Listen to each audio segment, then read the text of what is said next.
the radio station. So you won't exactly be able to hear me, but you'll be able to hear me when the show starts. Okay. So now we should be live. Let me see. Yeah, so we are live now.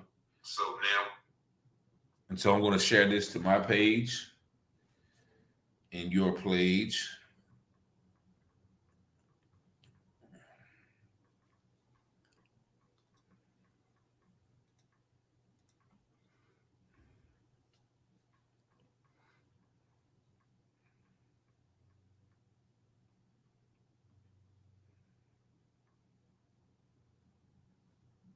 Now I can't spell.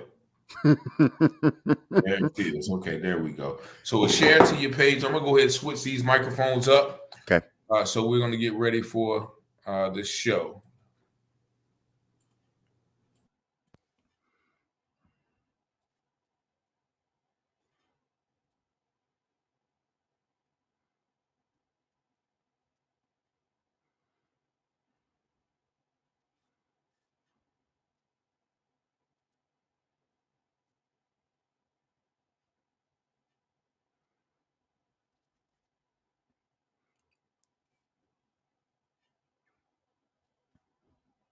1069, Winterville, Aden, Grifton, Southside, Greenville, North Carolina. I try to be a better man, but folks just don't understand.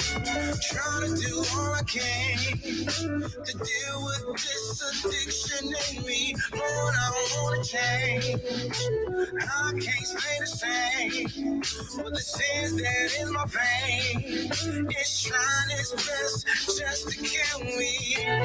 And good evening, ladies and gentlemen. Welcome to another episode of the U-Turn Radio Show. I am your host, Richard Taylor, here on 106.9 Awesome Radio, WBIS, awesomeradio.org, here in Greenville, North Carolina. Also, you can view us on 100.3 WLYT in Rocky Mount. That's a new station that we are affiliated with. And if you have not been to our website, please visit www.wbisawesomeradio.org, where you can download all of our apps on the Google Play, the Apple Store, or Alexa.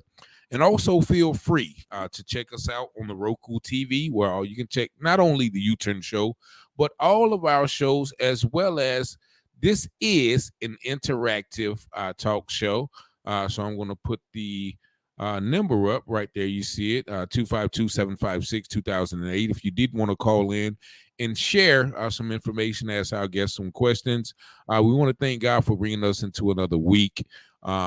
And we have a special guest. All of my guests are special, but this brother right here, I met him about a year or two ago at a NAMI meeting. And if anybody knows what NAMI is, it's National Association for Mental Health. That thing, I know it doesn't.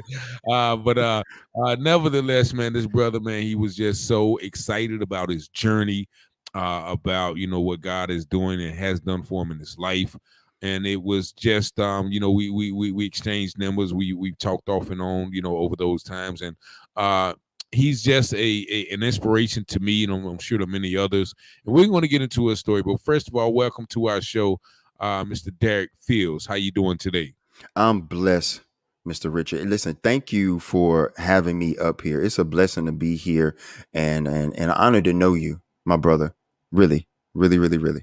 Okay, appreciate you. And I shout out to my girl Kendra Ray up there in Delaware. I appreciate you for watching.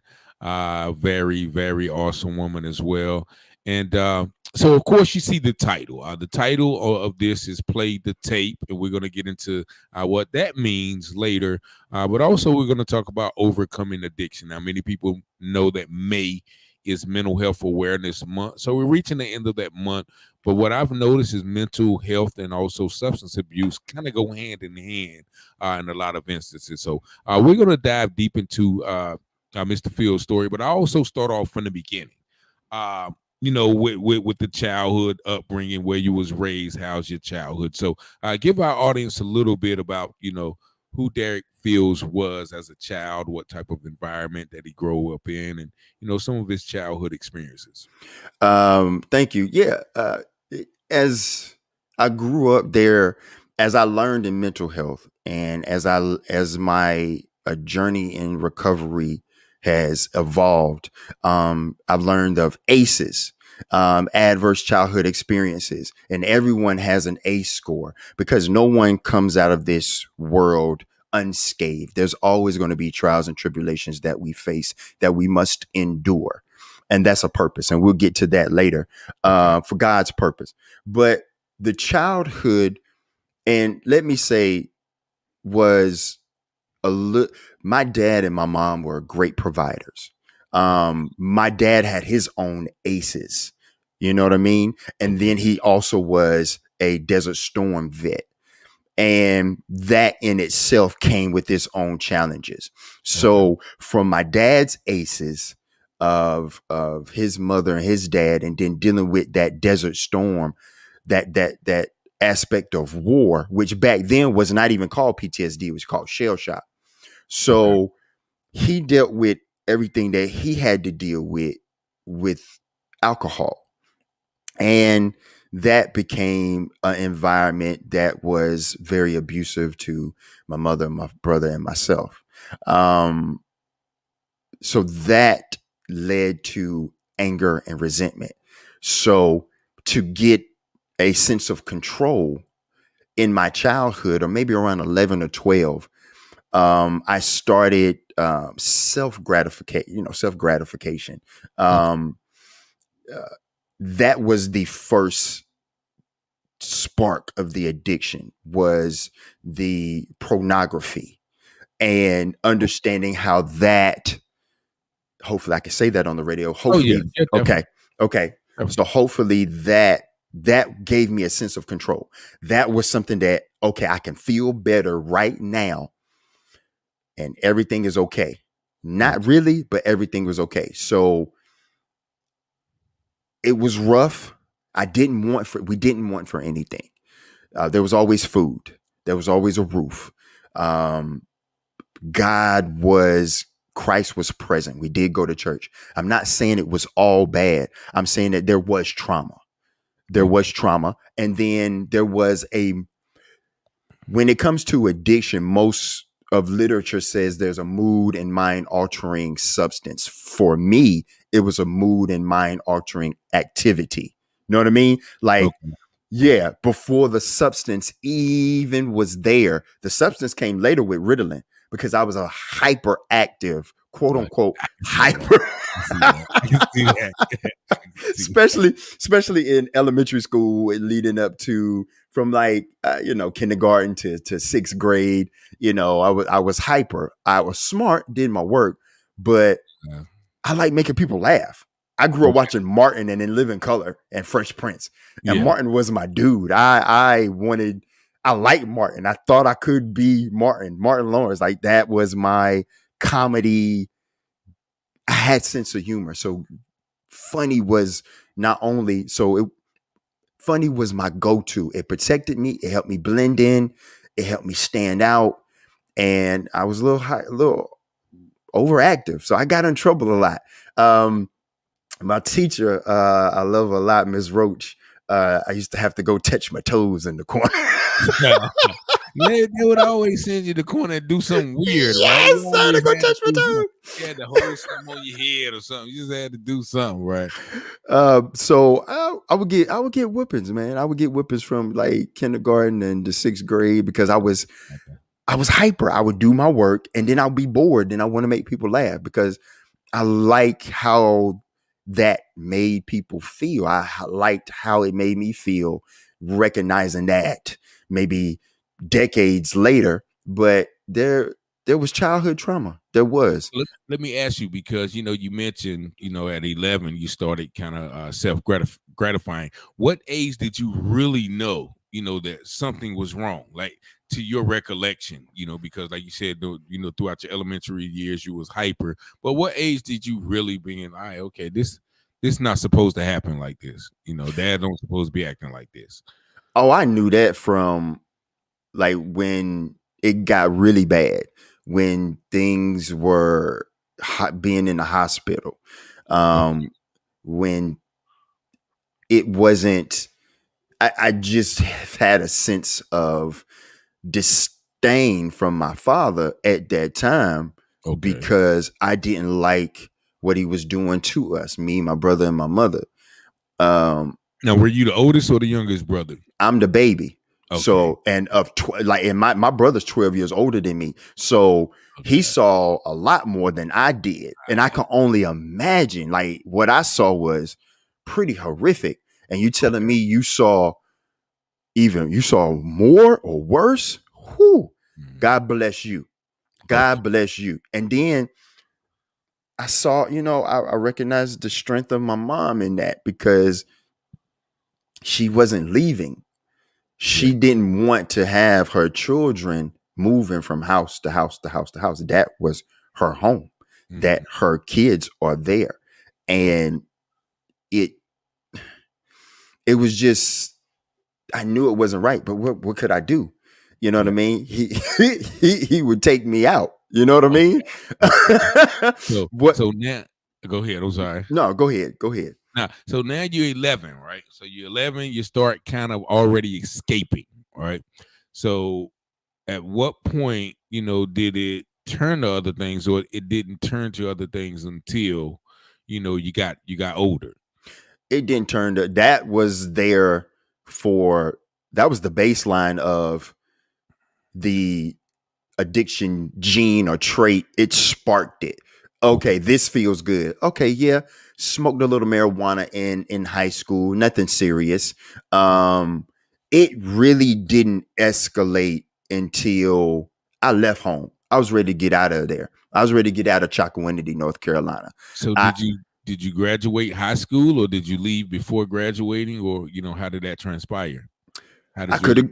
I was, like I said before, I was very smart. So I took AP courses. So my senior year, I could have graduated early, but I decided to walk, and I went to the military because I wasn't ready for college. I didn't have the mindset. I wanted to get out of Chakawinity. I didn't want to get stuck in Chakawinity, Greenville, Washington. I just didn't want to get stuck. I wanted to go and be free and experience the world as only I could without having my family over me, eyes everywhere because it's a small town. Like those three towns together, people know who you are and who your parents are. You know what I Okay. mean? So I wanted to go and experience life on my own and make my own mistakes and not have to always be looking over my shoulder like, man, your son doing this and doing that and doing this. Yeah, definitely, definitely. So Goldsboro, North Carolina. So I know exactly what you mean. right. It didn't escalate. Okay, so I didn't even I didn't even get to lose my virginity until I was 18 after basic training. But Okay. I watched so much pornography and was so self-indulged that I knew what I was doing. Yeah. I like I wasn't it wasn't a nervousness. I was ready to explore and to see what that was. And Okay. then that's when substances came. How can I make that feeling Better. better? How can I make that even more and more and more and more? And that is when, as I look back now, it started to tick up and escalate and escalate and escalate and escalate to the point where, hey, I'm So Derick. I'm an addict. okay, I like that. I like it. I like how you just broke all the. You skipped that. You skipped to the whole. The end point. That's the rock bottom, as they say, and it's funny how that correlation between sex and drugs is um brought out, because that's one thing, like you said, that's when I started having sex. Then I started like, okay, this goes with sex, Mm, alcohol goes with sex, marijuana goes with sex. And then when I started using cocaine, it was Okay, cocaine goes with sex. So, and all of those things started to intertwine, and it ticked up until it was just no sex, just cocaine. But uh, and and like you said, other forms of self gratification. Now, when you got into, I guess, what do you go to the Army, Navy? I went into the Army. All right. So, and you said you wanted to get out of chocolate winter, and I equate that to sort of like trying to find yourself, trying to self-define who you are as a person. What types of things did you learn about yourself, if anything? When you got away from home, when you got into the basic training, when you got over, into the different stations I learned that you went. I learned that I am good at surviving. I learned that I'm a very good survivor when um, the thick hit the fan. I can adapt. I can I can soldier.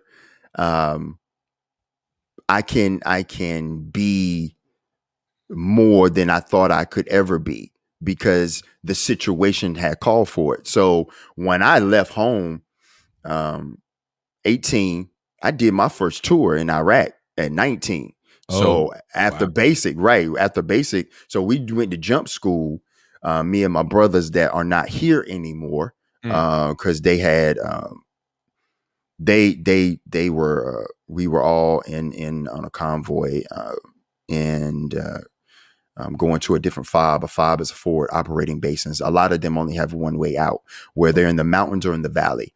And uh, where we were trying to go, we were trying to take food and supplies to another fob because a lot of fobs don't have dining facilities or defects or chow hall where they can literally sit and eat. So sometimes we have to go set up an MKT, which is a mobile kitchen trailer, to bring them a good hot meal because you don't get eat MREs for so long until you're like, I can't do this anymore. And we had set a perimeter, and that perimeter wasn't secure enough, and there was an explosion.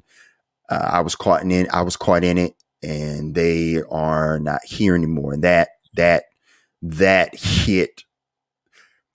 There was no time to process that. So Yeah. okay, so there's the ACEs, childhood trauma. Now I hit my first duty station, and I am a PFC, a private first class. And again, like we talked off air, there are people that come to us, Richard, that are older than us, that have more experience, in that case, more rank, looking to you for security. And you, it's just that thing that God gave us Uh-huh.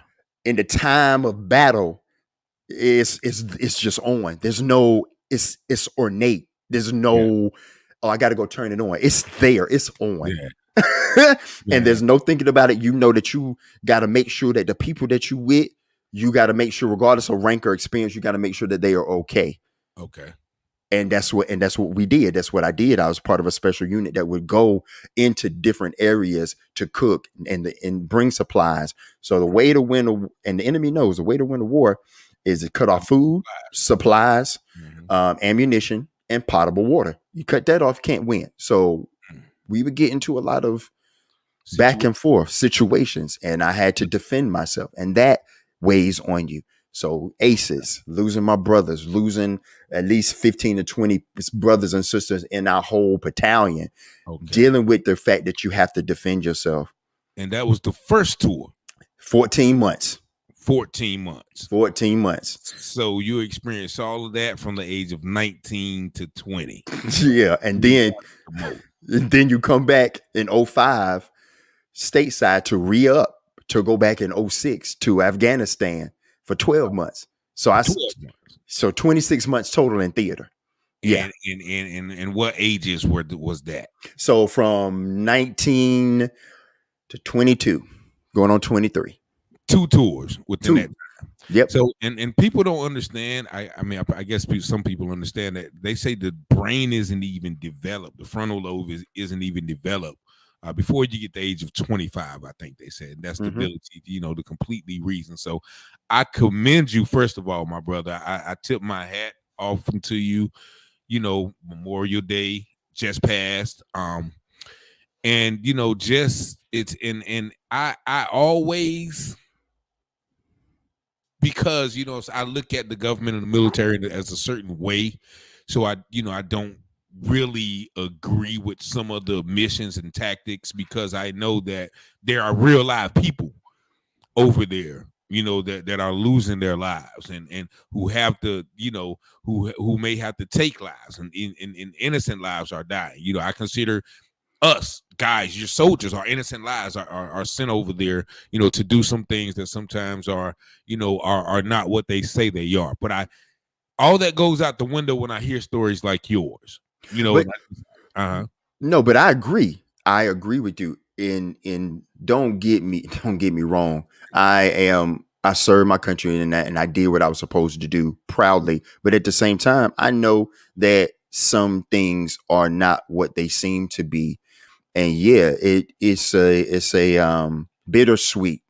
It's bittersweet because one, you build that camaraderie with your brothers and sisters in arms. And then second is, man, are we really over here for what we supposed to be over here? Because it's always mission first. So it's bittersweet. So what you're saying is bittersweet to me because do I miss it? Yes.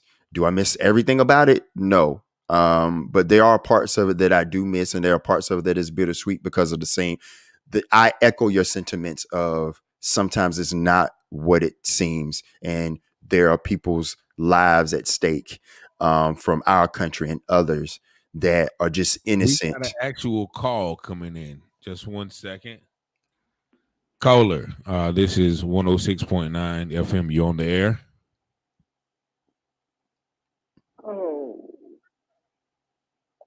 Caller. All right, we got to take our first station break. 106.9 Awesome Radio. We're gonna be right back. Stay tuned.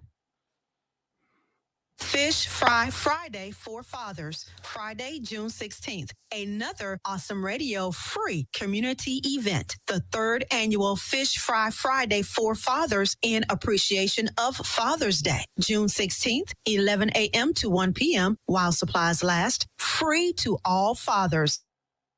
Can you hear me? I can now. Yes. Okay, yeah. So I guess we lost our caller. Maybe it didn't sound like they meant to call. It sounded like they was kind of confused. I don't know if you heard that. Yeah, I did a little Um, bit.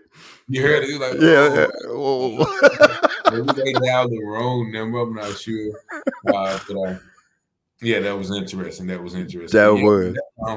and it's funny that we're talking about, and we're going to get, I guess, deeper into the post tour, era of your life. We got about another, I think another minute. But what gets me, not what gets me. I think I saw something, and I've been seeing the statistics. They say, and I don't know how true this is or how could it be true. If I'm not mistaken, the statistics said over 22 veterans commit suicide every day. Now, Yes, I don't know if you heard that, but goodness gracious, that's a lot of people. it is. And why don't we hear more about that?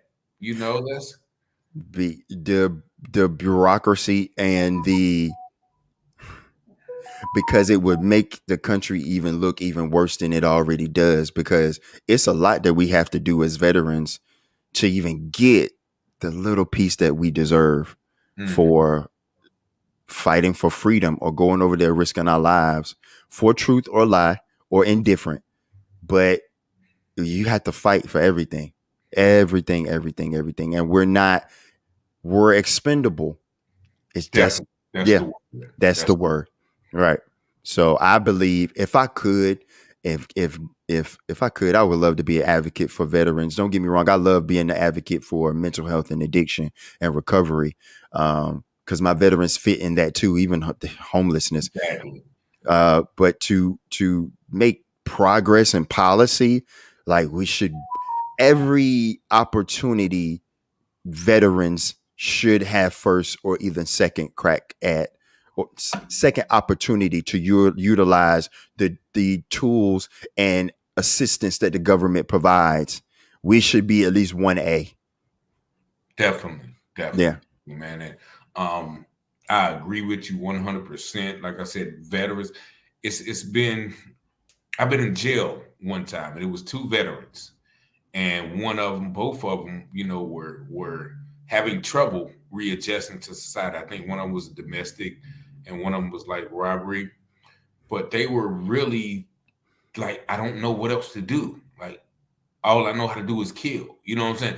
But they were placed in society where they was expected to live a normal life after that. So my once again, we about let me switch the microphone. Yeah. But that's a tough thing. Hold on. Com. This ain't your plan for me to die up in these streets. Oh Lord, can you help me? And we are back. 106.9 Awesome Radio. I'm your host, Richard Taylor, here with my special guest, Derick J. Fields. And we're going to jump right back into the station. We're talking, the subject. We're talking about a couple of things on air, and I hope we get back to off air. I hope we get back to them. But coming back from those two tours where you've seen things, now, where do you go from there? Where do you go, physically, but also, once again, mentally? Korea. Wait a minute. I can't hear you for some reason. I don't know why. Hold on. Okay. Okay. Where do you go from there? Korea. Can you hear me now? Go ahead. Korea. I still can't. I don't know what I've done here. Hold on. Yes. I can hear you. Can you hear me? How about now? I went to Korea.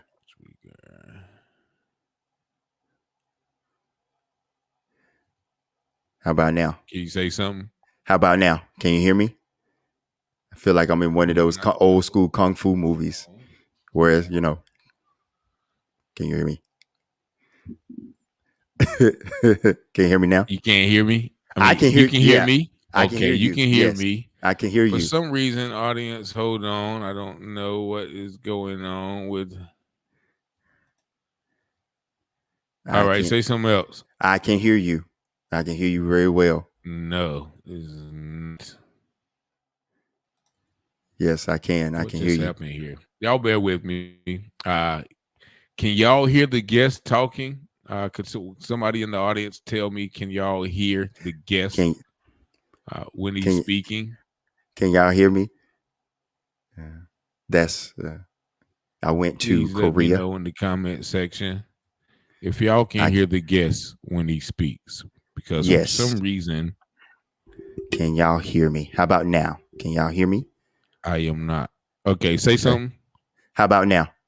How about now? No, I cannot hear you. Okay. Ah, man, this is terrible. Hold on. Let me see. I can now. So somebody said they can hear the guest. They can hear me? But I cannot hear the guest for some reason. Oh, man. And if not, what I'm going to do, why in the world? I might have to call in.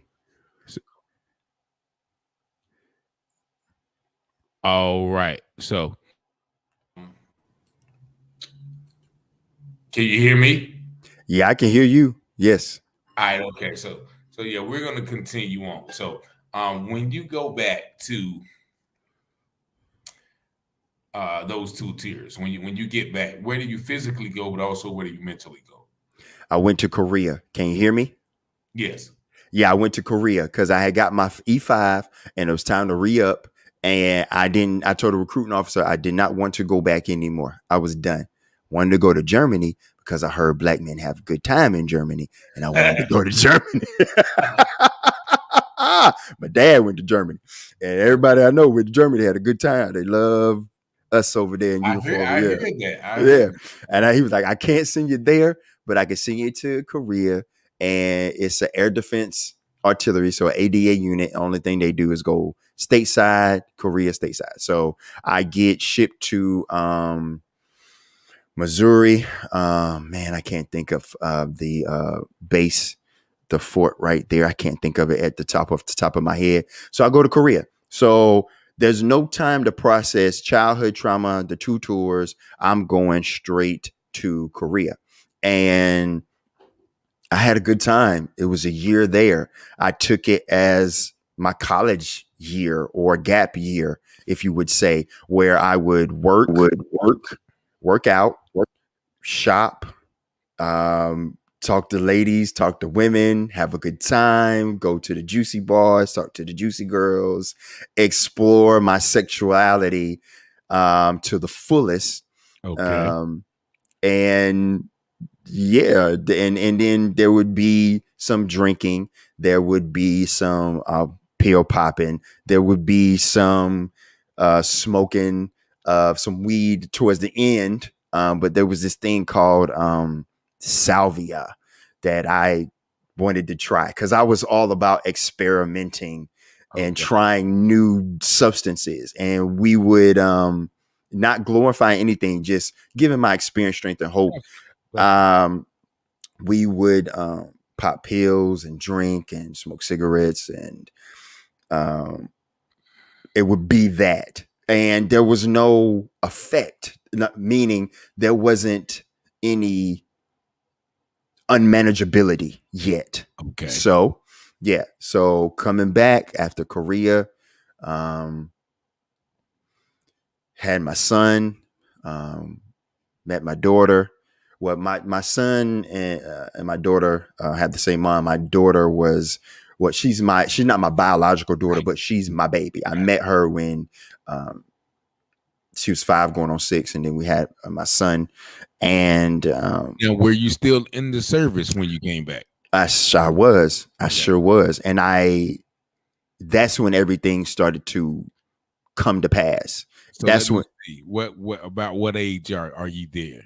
24, 25. 4. Okay. Yeah. So, okay. And that's when things start to hit the fan, and that's when everything comes down on me, and I'm home alone, and I'm suicidal ideations. This is the mental health side. Okay. I'm still smoking marijuana, still pop a couple pills here and there, still trying to gratify myself sexually with other means. Okay. With phone, back then there was phone chats where you could call and meet people over the phone, and they may look like what they look like, they may not, but what are you?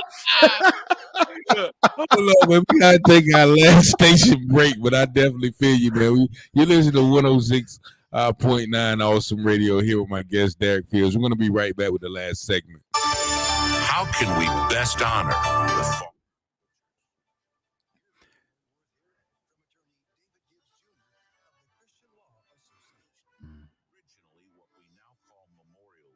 Called Decoration Day. People would go to decorate the graves of both Confederate and Union soldiers. Over the past 100 years, the past century, many soldiers have died and families have sacrificed to defend our freedoms in America. One of these freedoms is the right to exercise our religious beliefs. We need to exercise this freedom for which they sacrificed so much. Like a muscle in the body, without exercise, freedom can't. So I just had to pause real quick and listen to that. Can you hear me? I can hear you. Yes. Yeah, because it's funny. We were just talking about, Yeah, absolutely. so I had to give it. But yeah, that's it's funny you say that, because that had to be about 2007, 2008. Yep. That was the time during the back page era. Yep. And I think right around that time. Yeah. Yep. Absolutely. There was no Tinder. There was none of that. There was just the back page, and then you could call, and they had many different chat lines that and I would call all of them to get the first hour free. Yeah, get as many as numbers as you could. As I could before that 60 minutes ran out. I'm like, yo, I'm here. I'll come travel to meet you. You come to me. Yeah. A quick little introduction. Yes. Yep. You have a match.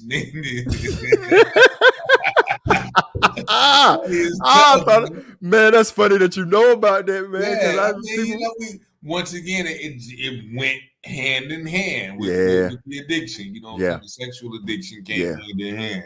Yeah. So, but not people want to be open about that. So I'm glad you are open, you know, because that is my mother said, thank God for deliverance. Definitely right, Mom. Absolutely. Yeah. Thank God Absolutely. for deliverance. But Amen yeah, to so that. I'm gonna switch the microphones Okay. back, and then we're gonna get kind of deeper Okay. into that. 137. Yeah. Can you hear us? Can you feel us? Awesome radio.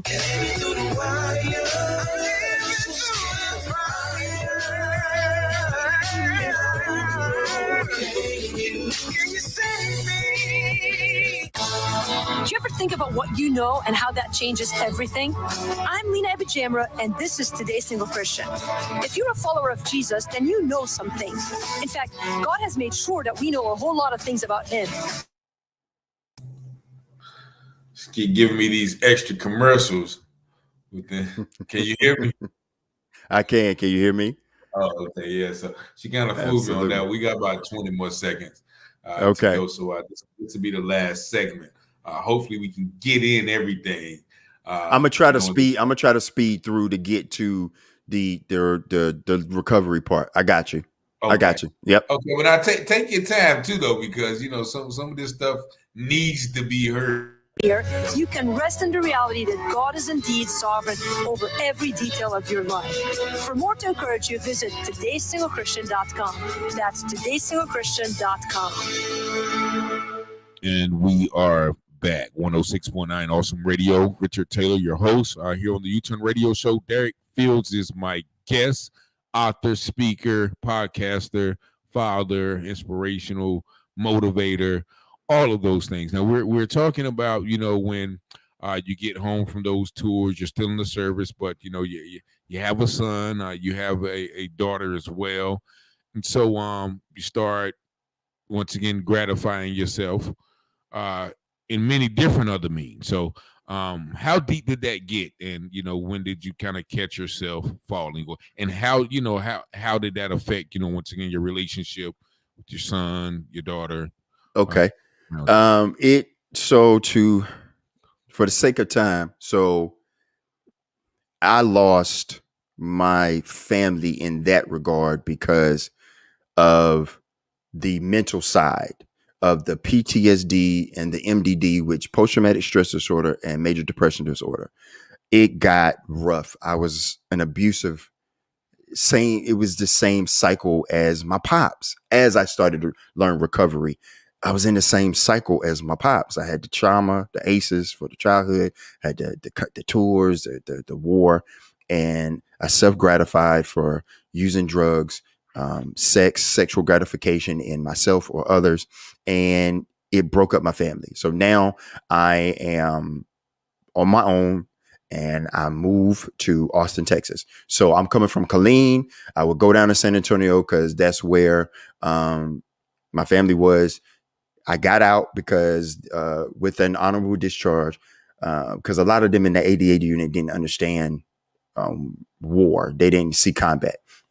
So went to jail twice for the domestic violence part of it. And now, this is when you got out when you were stationed in Texas. Yes, I got out when I was in Texas. I was fighting to get out because, again, they didn't understand. I was in that time span of trying to get out, starting a family with my kid's mom in San Antonio from Killeen. From Killeen to San Antonio is about 2.5 hour ride, and I would have to go back and forth to make it to be seen. But I had the commander, the captain on my side of our unit, and he understood because he knew combat. But in between all that time frame, so let's say from 2008, 2009 to the time I got out in 11, I had lost my family. I was upset, didn't understand what PTSD was, couldn't find a good therapist, really trying to manage the household, became abusive, fighting, domestic violence, got locked up a couple times, and that broke my family up. So now that's on top of everything else. We just keep adding into that bucket of despair and hopelessness. So now I moved to Austin, which is an hour and a half away. And I'm in school, doing well, smoke my marijuana, pothead. I'm still calling these chat lines, but now it's escalated. Now you can get online. There's different websites. And now that escalates into escorting. Okay. Now what? You're telling me that I can pay for time, a certain amount of fun services, and I don't have to deal with anything else. Cool. Now, wait, what? Now I have these substances that I can add with that. Oh, wait. So you get down too? You party too? Cool. So I tried a lot of different things, still being involved in my kids' life. So I would drive down to San Antonio, bring them, come back. But on my free time in school, I am indulging in these things. Okay, school didn't really work out.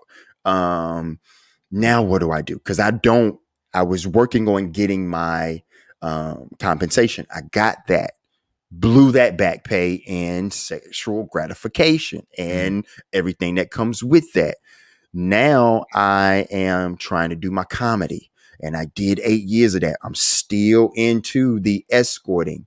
Learned a lot about that business because I was dating a madam, and the madam was, and they would come to the house and get ready at my spot. They don't mess with him. He mine. We just here to get dressed. And sometimes I would take them to their appointments, and I got into that lifestyle. Wow. And I was smoking methamphetamines. Okay, that's cool. But the one that really stuck was the crack cocaine.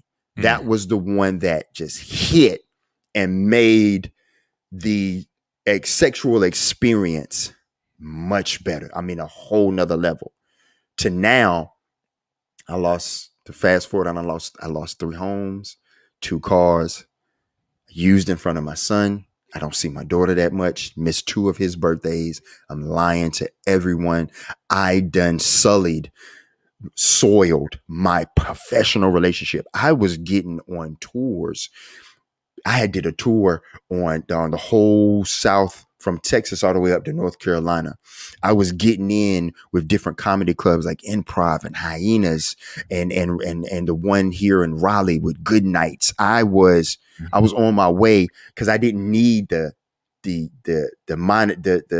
money. I wanted the experience. I knew once I got better, and I was good at what I was doing: improv, sketch, stand-up, hitting festivals. I was making a name for myself until crack cocaine came in. Now I'm in my car. I'm homeless. And I'm just ruining my reputation professionally, with my peers, with my folks, with my family.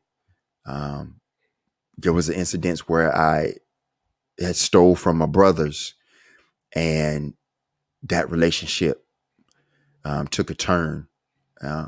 I was destroying my mom and my dad because my mom deals with her own pre-health existing condition. She's had anxiety and depression and panic attacks since 1995, when she had to come out of work because of everything that she went through, and I wasn't helping.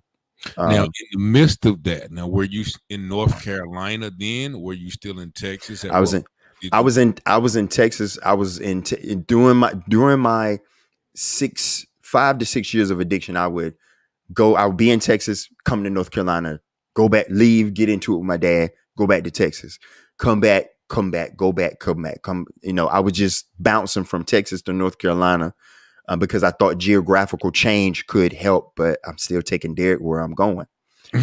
So yes, That's yes. deep like that. So been in and out of rehabs, in and out of psychiatric units, in and out of detox. I relapsed, I don't know how many times. I'm in my car. And I don't have nowhere to go. So that's when it hit you that something had to change, or it hit Collective.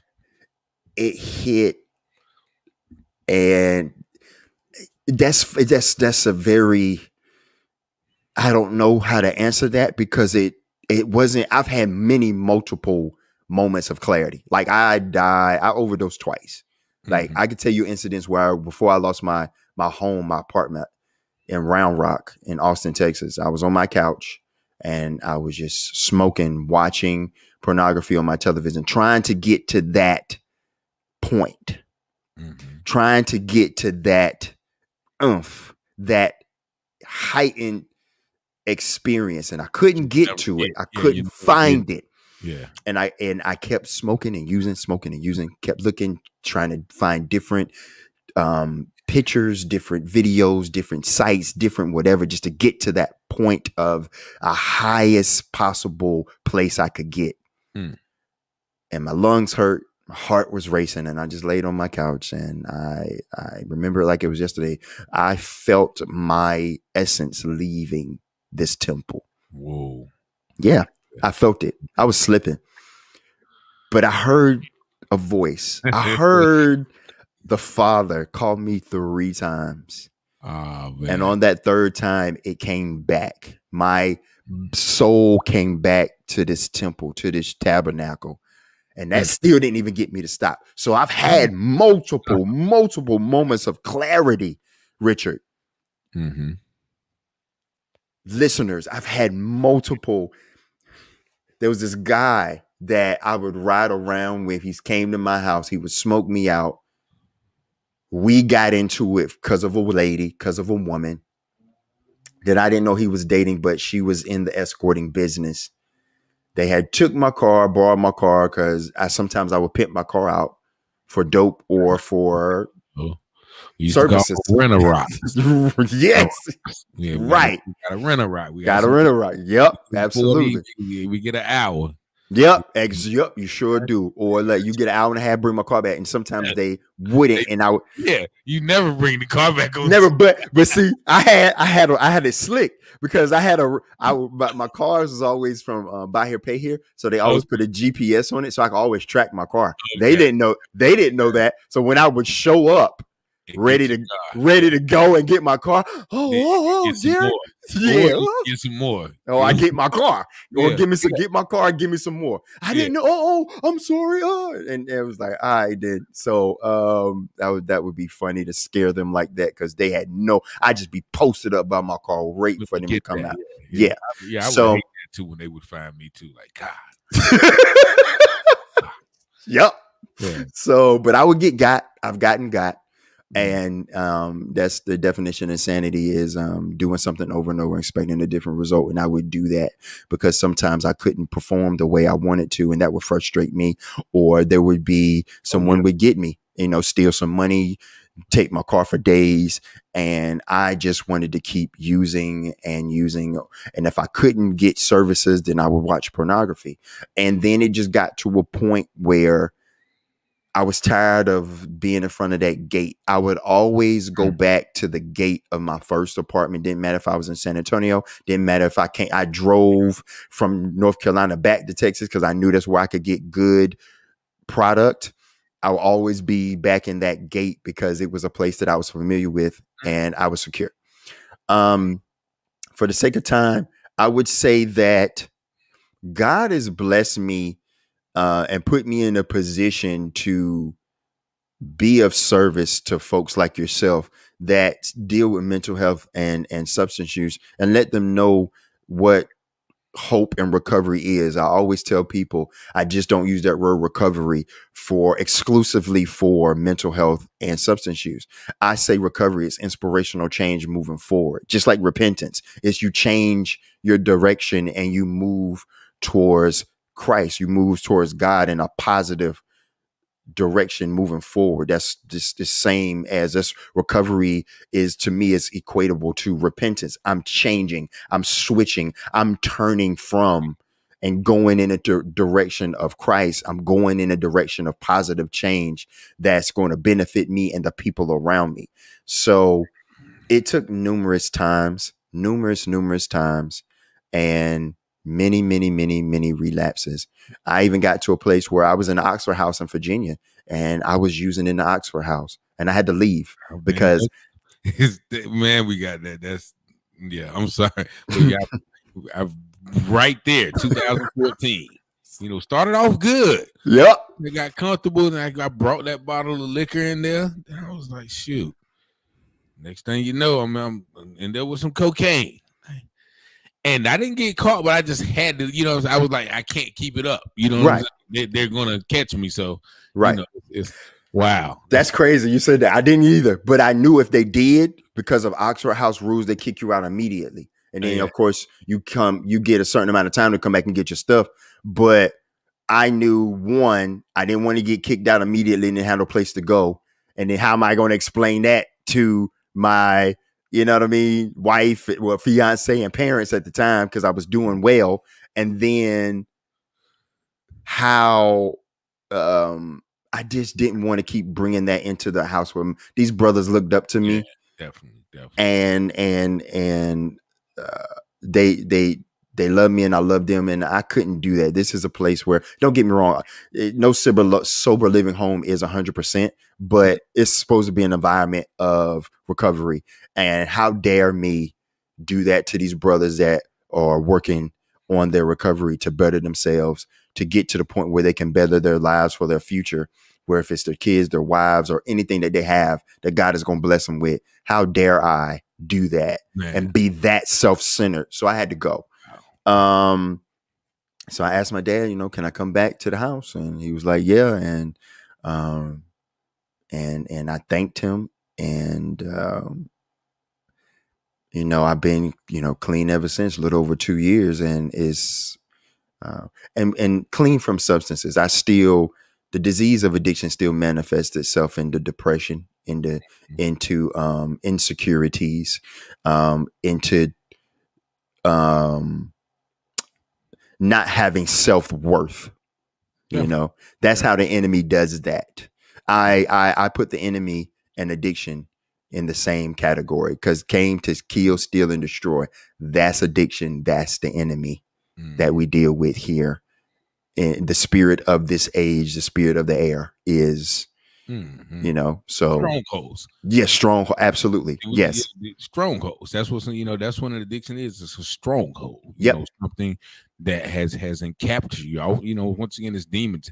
Especially, when you're dealing with substances, that's sorcery, pharmakeia, Yep.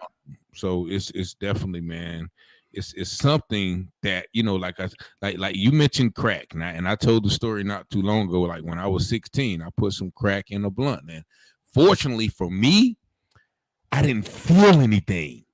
So it didn't, you know what I'm saying? And I tell people right now, I just didn't feel anything. I tried heroin one time. I didn't feel anything. But that cocaine, it grabbed me. It grabbed me. So, and I'm just so grateful to God that none of those other substances grabbed me or gave me that feeling that I guess you and I are all too familiar with. So, I never look down on people like whatever it is, meth, crack, coke, opium. Like, I know, that's nothing to snaz at, especially if you say you've overcome it or you're struggling to overcome it, or you're battling. Like, I can never, because I've been there.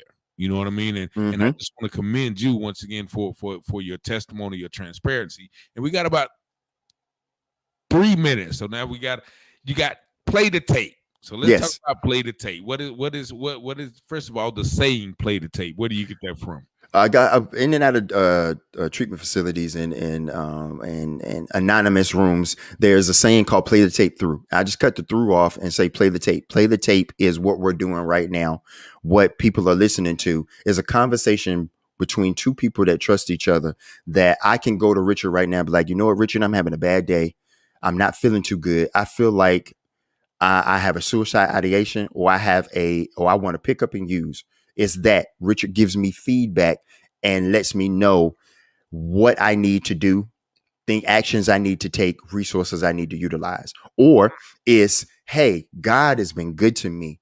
Let me show you and give you examples in my testimony of how good God has been to me in my years of addiction and bringing me through, even when I wasn't good to myself, when I could have died on my couch, and how God brought me back to be of service to talk to you and your listeners today.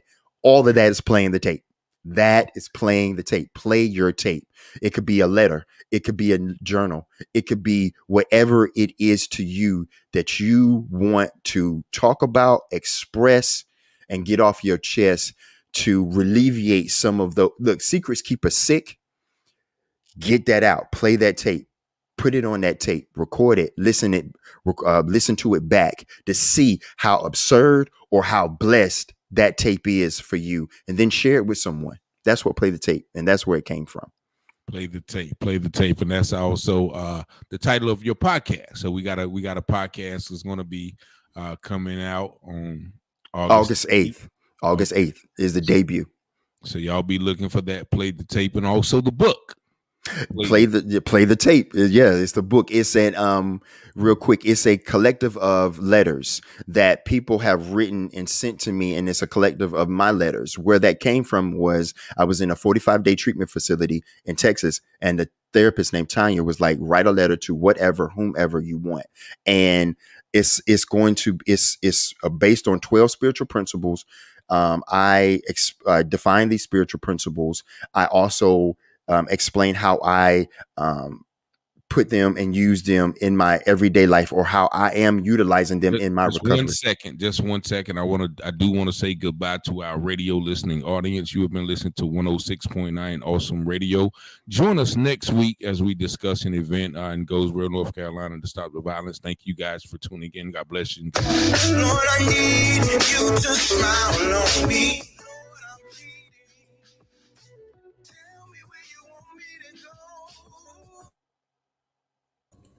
All right, go ahead. I'm sorry. Yeah, no, it's just where people can.